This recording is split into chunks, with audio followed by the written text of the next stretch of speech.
Hey there everyone, No DM Double A here coming at you with Cardfight Vanguard Premium Deck Profile, Premium Blasters. So, the cards in here haven't really changed since the last I played, and the last video I posted about it. It's just more like I'm going to come with you with more of an understanding of how the deck actually works. So, yeah, let's get going. Starting Vanguard is Wingo Brave here. So, Wingo Brave right here allows you to go to the back row when you roll on it, and then when he hits while boosting Blaster. Um, You can put in the cell when it hits, and then you can search your deck for a blaster and add to your hand. It's pretty good. Pretty good starter. It's really still so good. This is from the old days, and he's still like the best starter for blasters. Around 4 of the Majesty Lord Blaster. He's the MVP of the deck because when you stride with the Chris Lesser Dragon, he gains all the effects, and you'll be able to spam more gifts, add pressure, and then the whole Generation Break 3, your opponent has to guard with 3 or more cards when you swing. So it's pretty good. And you get extra drive, so you can quad drive when you stride, instead of just normal triple, you know. So if Majesty Lord himself, if Blaster Dark and Blaster Blade are in your soul, this unit gets +1 crit, and then this unit is on the Vanguard, it gets plus 5,000 plus an extra drive. So it's really strong. His other effect is when it attacks, you can put 2 rear guards in your soul and get 2 imaginary gifts out. So the imaginary gifts are these markers that power up the circle that the rear guard's on, or Vanguard, and they get 10k. Well, I used the powering up. There's the crit version, but he doesn't spam as good with criticals, and he's already swinging with an extra crit, so I'm like, and I run a lot of crits. So, this deck is extremely strong. If you just stride off this is the only stride that matters, just because of the whole, like, Generation Break 3. Like, that's really good. If you have 3 or more grade 2 or greater units when your opponent will call from his or her hand to Guardian, he or she must call 3 cards at the same time to guard that attack. They have to. So even if you PG, you still have to drop more cards. Which is really dumb. I love it. This card is amazing. It's the only stride that matters. Everything else is just fodder. And then let's move on to the actual blasters. Blaster Blade and Blaster Dark. 4 of each, obviously. So Blaster Blade is amazing.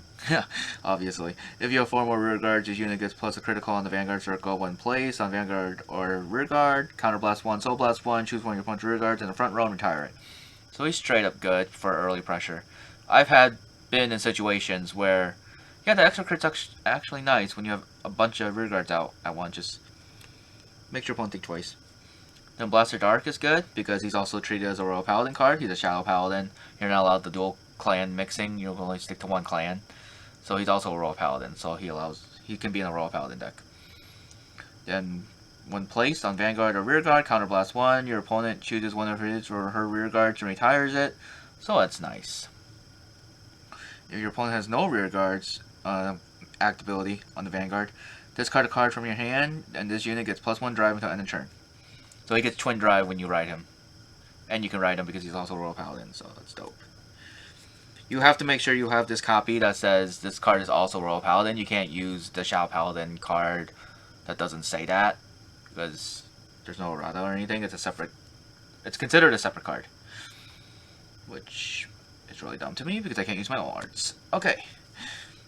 What's this guy called? Don't even know his name. Absolute Blade Knight Liverot.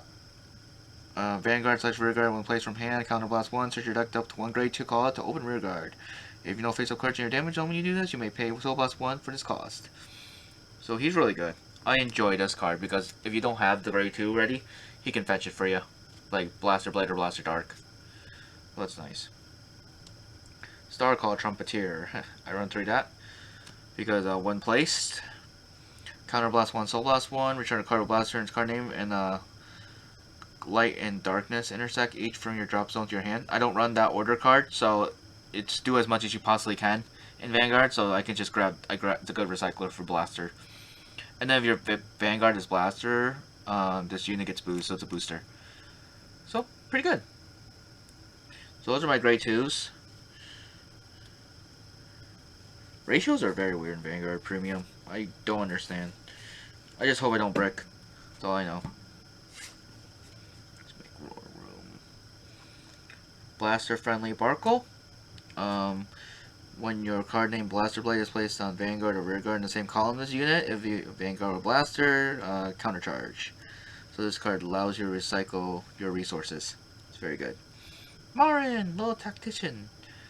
Generation Break 1. Counterblast 1. When unit is placed on Rearguard from hand, if you have Vanguard, Alfred, or Blaster, you may hit a cost. If you search your deck to one card, call it to Rearguard, your unit gets 3,000 and shuffle your deck. So I run 2 of this just in case you don't get the Blaster ready, because this can call any card, so you can get the missing piece you need. And then Silica. Silkus. Let's see, the first effect doesn't matter for this deck, but you can grab an Ultima grade 3. It's really used for the while you're paying for the cost of stride, gives plus grade 2.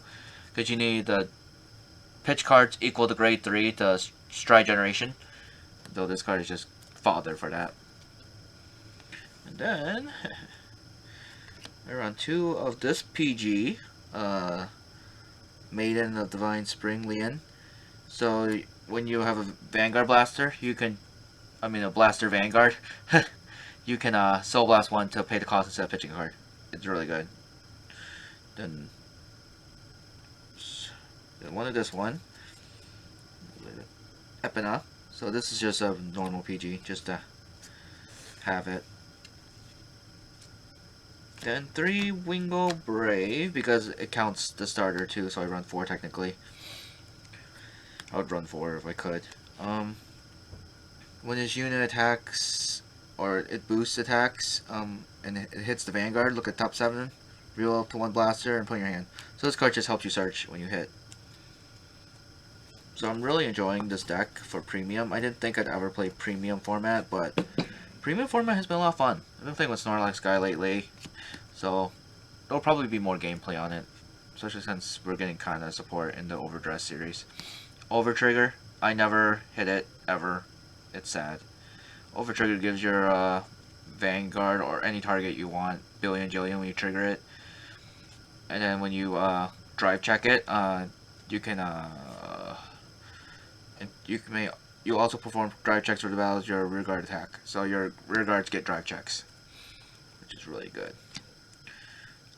Draw PG, so that's the 4th PG in the deck, the Sentinel, just to have it. 4 heals. This heal trigger does something important. Bind this card face up and choose another with heal from your drop and bind it face up. When this card is discarded from the hand for the cost of calling G Guardians, you may pay the cost if you do countercharge 1, or counterblast 1, or soul blast 1. Oh no, it's countercharge or soul charge. Okay, got it. I messed it up. I'm getting used to reading the symbols again. I haven't played Vanguard in a while. Too long in Digi World, so 2 of this crit. Generation Break 1.